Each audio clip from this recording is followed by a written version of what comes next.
the human mind will find things to worry about. And so people that are very good at not worrying too much, they're not more intelligent, or they're not better, or definitely don't have more virtues or better qualities. It's just a systematic approach to how they think, and being aware that their thinking is very, very powerful to how they feel and how they behave and how others behave towards them. Yeah. Interesting how it works. So that's good. Yeah, slowing down our thoughts. I think the morning entry is extremely important. So even if you don't do anything else, do the morning entry. You get up, find a routine that works. We all have our routines in the morning, By our age, we become, when you stay somewhere else and you go, oh, I've got to change my routine. You stay in a hotel, or you stay at someone's house or a family, it doesn't matter where it is, and as comfortable as it is, you're out of your little space and routine. So you look forward to coming back home, and that's one of the issues with holidaying, isn't it, too? As much as we look forward to it, we do love our own space, and as the older you get, you appreciate it more. And so when you get up in the morning at a certain time, I always suggest to people, try to keep, regardless whether you have something on or not in that day, try to keep roughly about the same time getting up. Our brain likes that. Our brain likes that certainty of, I'm going to be getting up at a certain time, and I'm going to be going to bed at a certain time. Usually I stay, between Sunday night and Thursday night, then Friday and Saturday.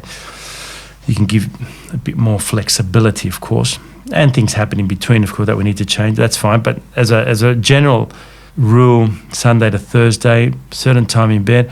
And prior to that, our bed routine, we all know how important it is for kids. As we get older, we get away from that bed routine. But if you can, go back to it in a certain way. From a certain, you eat at a certain time as you can, You might have to do a few chores. Yeah, some people like watching TV, some people like sitting down and listening to music, some people like ringing someone, whatever it may be. You have your routine, you wind down, the lights start going off. And once you get to bed, your brain has to know that, it's time to sleep, time to rest. And the best way of doing that is by sitting down just before going to bed. Nice dim lights, you already start preparing yourself for bed.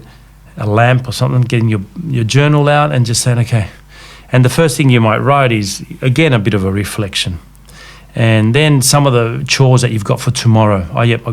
Might be simple things, domestic things. I've got to pay that bill. I've got to ring Telstra. I've got to ring my sister, or I want to go ring the mechanic, or whatever it may be. The little things, so that's in there, just point form, bang, bang, bang, bang, bang. And then it's done. That's out of your head.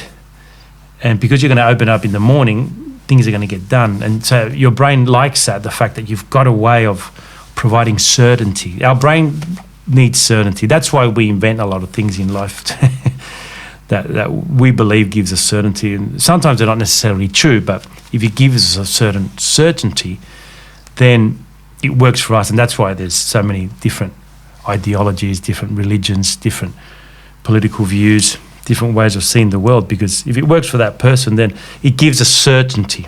And therefore, whether it's absolutely or objectively true, that's irrelevant. It's subjectively true. So we form our own realities in that sense. And that's why sometimes it's hard for us to understand other people's realities. But the more broad-minded we get, and the more people know that all we have is a perspective, the better we're all going to get along in one way. But it starts with ourselves, of course, And so put a few little lists there, and then maybe a little summary of how you felt you went that day, how I went that day. When I spoke to my sister, I probably could have been a little bit more diplomatic. Or next time I speak to her, I'm going to say this, Or I'm really happy the way I dealt with that phone call when Telstra put me on hold for an hour and a half and then cut me off when they put me onto someone. I'm really happy. Or I wasn't happy. I was a bit stressed out, so next time I'm going to make sure. So it's a good way of analysing our own behaviour, our own reactions. And I think for the nighttime one, that's all you want. For the daytime one, you want that initial reflection. You want the to-do list as well. You look back at the night before and maybe put them on there again, and just to refresh your memory. But you also want to have a bit of a plan for the day, roughly. Break up the day in certain sections. Time for work, time for rest, and time for enjoyment. And so you might want to write a bit of a plan on how you think the day is going to be approached.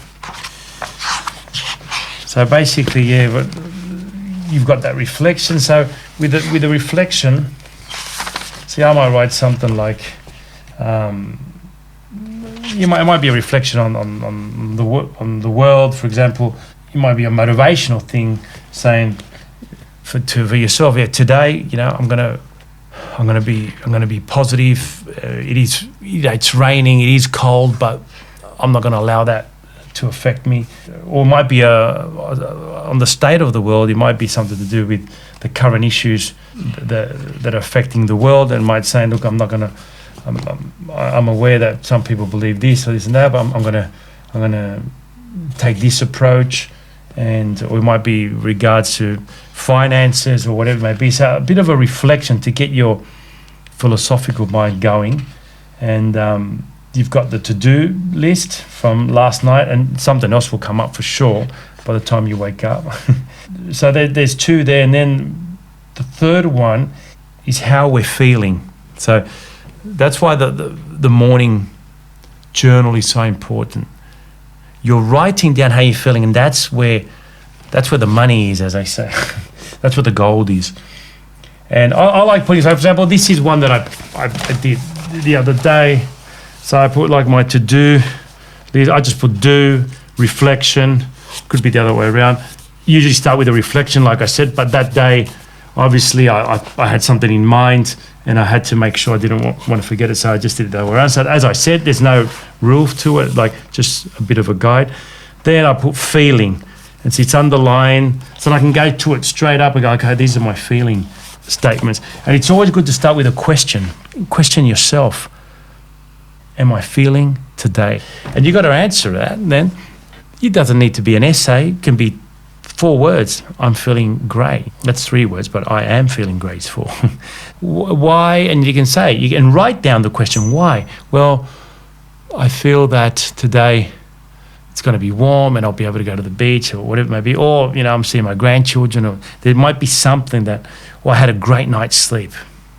So that's the way you answer that. So remember, by the time you get to that, the to-do list and the reflection, there's 5 minutes. Here you got another maybe 1 minute more. So all up, it should take you about 10 minutes, really. Enjoying going back to routine. That's what a lot of people find. Sometimes the other way around. Like I find when I talk to people, when the holiday is finishing or when they're working and Sunday evening they get a little bit depressed, it's because they're looking at it the other way. They're going, oh, what a shame, this is finished. No, we turn it around and say, wow, this is starting now, my routine. I'm back in routine, I'm back at work, I'm back at this, and that's fine, that's good for me. And as you write it down, you're kind of like, you're convincing yourself, you're auto-convincing things are fine, and it's better for me that this is happening, because now this is going to open the doors for something else or a new stage. So it's just a matter of turning something negative as, what a shame this is ending, to saying, that's great, this has started, I've had a great time, but now back in. So that's some of the stuff that I write. Then I put another little heading, which I tell people, which is the last one of all for the first one, and I just put the word control in there, and the things that are in my control I might write down for that day,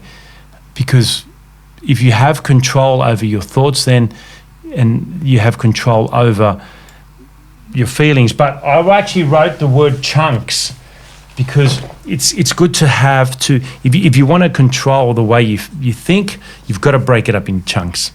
That's how problems are resolved. If someone comes to you and say, look, I've got this problem, the best thing you can do for them is say, okay, look, let's break this down.